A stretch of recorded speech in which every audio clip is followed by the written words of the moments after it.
안녕하세요. 조진표입니다. 오늘은 부모님 말은 도대체 몇 살까지 들어야 하는가? 이런 제목으로 이야기를 해볼까 합니다.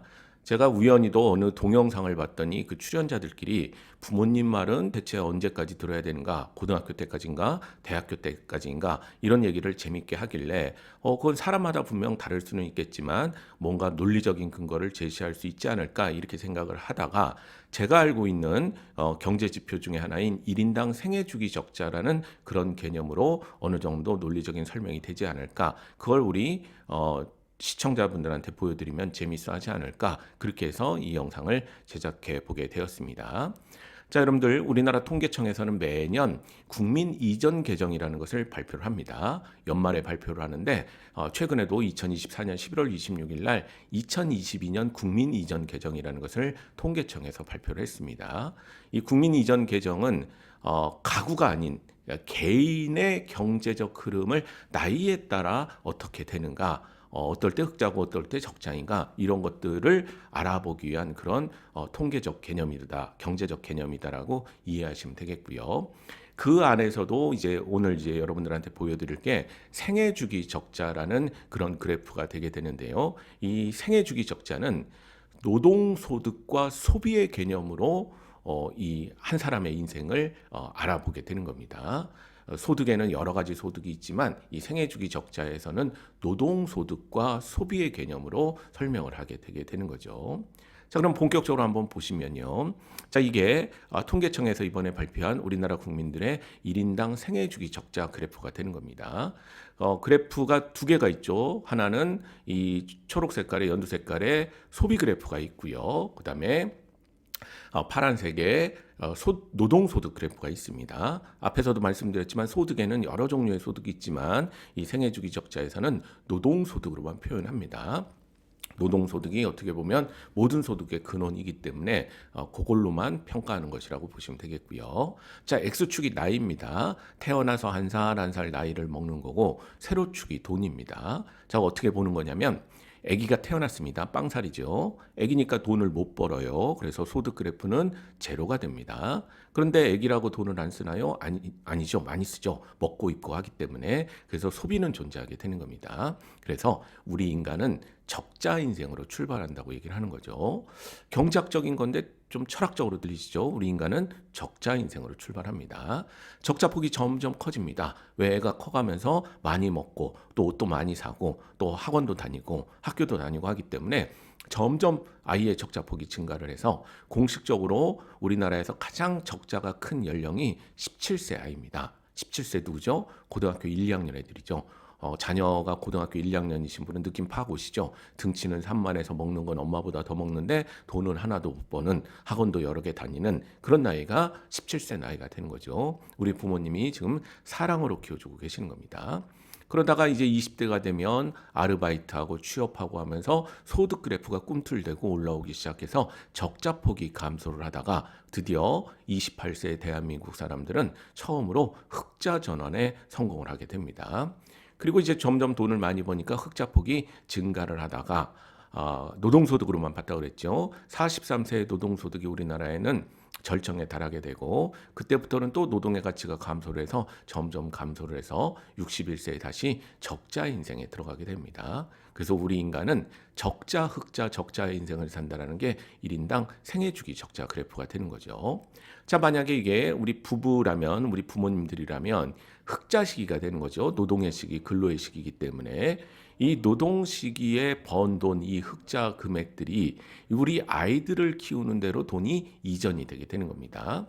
또 부모님의 돈 가지고는 좀 부족할 수가 있기 때문에 공공에서 또 이 아이들 키우는데 이전을 시켜주는 거죠. 공교육이라든가 여러 가지 아동복지, 청년복지 이런 것들이 이전이 되게 되는 겁니다. 그렇죠? 그 다음에 또 우리 부모님들은 또 효녀들이 또 많으신데 부모님들 이제 적자 인생에 들어간 부모님들이 살아계시다면 또 그분들을 열심히 모시는 봉양을 하기 때문에 이쪽으로도 돈이 또 이전이 되게 되는 거죠. 열심히 벌으셔서 자녀 키우고 부모님 효도하고 그때 또 부족한 돈은 공공에서 이 메꿔주고 이전해주고 이런 걸 파악하기 위해서 나라에서 이런 연구를 하고 있게 되는 거죠.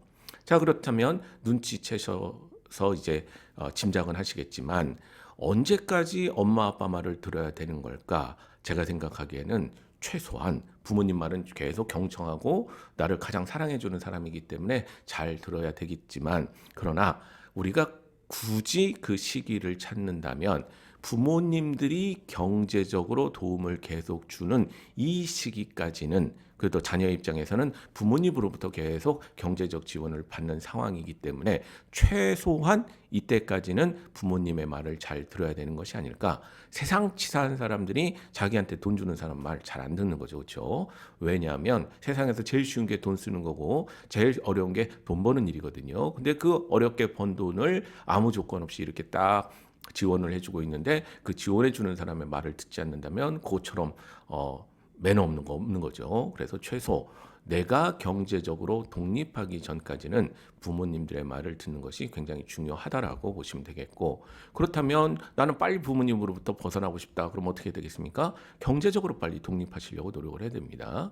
지금 사회적으로 진입하는 연령들이 점점 늦어지고 있는데 중간에 엔수하지 말고 방황하지 말고 휴학 이런 거 하지 말고 부전공 복수전공 이런 거 하지 말고 고등학교 때부터 가급적이면 자기 하고 싶은 걸 찾아서 중간에 방황하는 시간 없이 빨리 사회 진출해서 경제 활동을 해서 흑자 인생이 들어가는 순간, 그때가 진정으로 독립하는 시기고, 그때부터는 부모님으로부터 경제적 도움을 받는 것이 아니기 때문에 이제 엄마 아빠 제 뜻대로 한번 해보겠습니다라고 얘기하는 시기가 그 시기가 돼야 되는 것은 아닌가, 이렇게 생각을 합니다. 여러분들, 이게 오늘은 진로 문제가 아니라서 여기까지만 말씀드리지만 여러분들만의 이런 흑자곡선을 만드는 게 굉장히 중요합니다. 의대를 갔을 때는 막 N수까지도 부모님들이 막 지원해주고 이렇게 하게 되는 이유는 의사의 경우에는 흑자 전환 시기가 굉장히 늦습니다. 왜? 전문의까지 달려면 괜히 10몇 년간을 대학 들어가서도 더 공부를 해야 되니까 흑자 전환 시기는 늦지만, 그러나 그 뒤에 그래프가 굉장히 높게 나타나게 되는 거죠. 생애 소득이 개원의들 기준으로 36억 정도가 되거든요. 그래서 적자 시기가 깊다가 뒤늦게 굉장히 큰 그래프를 그려주게 됩니다. 그 다음에 아이돌이나 스포츠 스타들은 조금 더 일찍 어린 나이에 큰 흑자 곡선을 보여주게 되는 거고, 그때 벌었던 흑자가 나중에 적자의 시기를 버틸 수 있도록 소득을 만들어주게 되는 겁니다. 자, 그런데 그냥 특별한 뜻 없이 계속 대학 생활을 오래 한다거나 대학 가는데 너무 많은 시간을 소비를 하게 되는데, 대학 들어가서도 특별히 자기가 어떤 뚜렷한 목표를 가지고 경제 활동에 대한 준비를 하지 아니하고 사회에 늦게 진출을 하게 되면 이 소득 그래프가 굉장히 면적이 작아지기 때문에 사실은 본인 살기도 빡빡하게 되고 나중에 효도는 언감생심, 봉양이죠, 물리적인 거, 이런 것들은 꿈도 못 꾸게 되는 이런 현상이 나타나기 때문에 나만의 이런 흑자 곡선을 만들어내는 것이 굉장히 중요하다라는 거 상식적으로 알아두셨으면 좋겠고, 내가 빨리 부모님으로부터 독립하고 싶다면 빨리 진로를 찾아서 경제 활동을 흑자 전환시키는 게 필요하다라는 거 이해하셨으면 좋겠습니다. 자, 뭐 간단한 개념이긴 하지만 요약 및 시사점을 한번 생각해 보면요. 적어도 경제적 도움을 받는 시기까지는 적어도입니다. 최소한 부모님의 뜻을 존중하는 게 필요하다. 가끔 제가 고등학교 가서 특강을 할 때도 우리 학생들한테 이런 얘기하면 대부분 수긍을 하더라고요. 부모님이 얼마나 나한테 아무 대가 없이 이렇게 많은 지원을 하고 있는가, 그걸 알면 부모님의 뜻을 좀 잘 들어야 되겠다는 마음이 생기게 되는 모양입니다. 그리고 이제 자녀에 대한 지금 말씀드린 대로 부모의 마음은 대가를 바라지 않기 때문에 우리 학생 여러분들이 혹시 여기를 보신다면 그 마음을 헤아리시려고 노력하는 거 되게 중요합니다. 그렇죠? 뜻을 헤아리는 거죠. 뭐 대가를 바라지 않는 진짜 이전이기 때문에. 그리고 지금 그래프의 면적이 되게 중요하게 하다고 말씀드렸죠. 내 행복을 위해서. 그럼 그래프의 면적이 보시면, 여기 보시면 내가 풍족하게 살려면, 여유 있게 살려면, 행복하게 살려면 이 흑자 면적이 더 커져야 되는 거거든요. 이 흑자 면적이 커지려면 그래프 쪽으로 어떤 변화가 있어야 되겠습니까? 조금 더 빨리 돈을 벌기 시작하고 조금 더 늦게까지 일할 수 있는 전문성을 확보를 하고 또 내가 갖고 있는 기술이 이 자본주의 사회에서 부가가치가 높은 기술이라서 시간당 임금이 높게 되면 그래프의 깊이가 이렇게 높아지기 때문에 깊어지기 때문에 이 그래프 흑자 면적이 이렇게 넓어져서 내 삶이 훨씬 풍요로워질 수 있게 되는 겁니다. 그래서 좀 더 빨리 경제활동을 시작하거나 늦게까지 일할 수 있는 전문성을 확보하거나 또는 하는 일의 부가가치가 높은 일을 찾는 게 중요하다 하는 겁니다. 또 부모님의 입장에서는 아이에게 사용되는 과도한 교육비는 사실은 내 노후의 적자폭을 크게 만드는 거거든요. 그래서 내 노후에서 땡겨다 쓰는 일이 아이에게 쓰는 과도한 청소년기의 교육비이기 때문에 안 쓸 수는 없지만 현명한 지출이 필요하고 가급적이면 공공에서 넘어오는 돈을 활용하시려고 노력하는 게 되게 중요하다 하는 겁니다. 그리고 또 아이의 입장에서는 학생의 입장에서는 여러분들이 의대 가고 막 이런 게 여러분들이 잘나서도 간 거겠지만 사실은 부모님의 희생적인 지원이 없었으면 불가능한 일이기 때문에 또 그렇게 오랫동안 지원하느라고 부모님들이 나중에 힘들어지게 되는 거지 부모님들이 못나서 그런 게 아닙니다. 그러니까 우리 학생 여러분들도 나중에 또 내가 잘 됐으면 부모님한테 잘하려고 노력하는 게 굉장히 중요하다. 그 얘기를 마지막으로 하고 싶은데 세대에 따라 다르겠지만 저는 중학교 때 한문 교과서에 이 말이 있었습니다. 아마 공자님의 말씀인 것 같은데 아직까지도 이 문구가 계속 외우고 있는 그런 문구가 되는데 많이들 아시죠? 수욕정이 풍부지하고 자용량이 침부대하다. 그렇죠? 나무는 가만히 있고자 하나 바람은 가만히 두지 않는다. 뜻대로 되지 않는다는 거죠. 세상 일이. 그런 것처럼 자식은 늦게나마 이제 부모님을 봉양하고 싶으나 우리 부모님한테 효도를 하고 싶으나 부모님은 기다려주지 않는다. 이런 말이 있게 되는 거죠.